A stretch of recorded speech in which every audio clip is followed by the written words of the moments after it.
সুপ্রিয় দর্শক, আপনাদেরকে দেখাইতেছি এই যে ধানটা দেখেন। এই ধানটা সুগন্ধি জাতের ধান।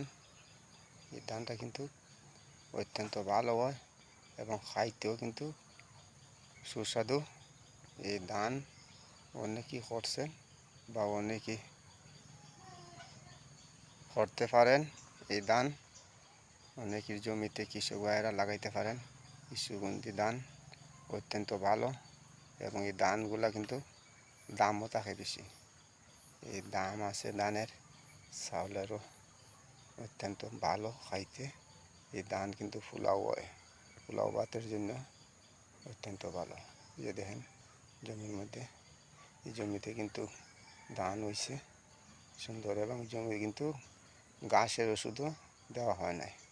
অনেক সময় ঘাসের ওষুধ দিলে জমির ধানগুলা লাল হইয়া সব ফাচ্ছ হয়ে যায় এবং ঘাসের ওষুধ না দেওয়াতে এই জমির ধানগুলো সুন্দর হয়েছে এবং অত্যন্ত ভালো।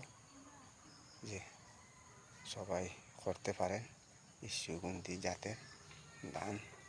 সুপ্রিয় দর্শক, সবাই ভালো থাকেন, সুস্থ থাকেন। আসসালামু আলাইকুম।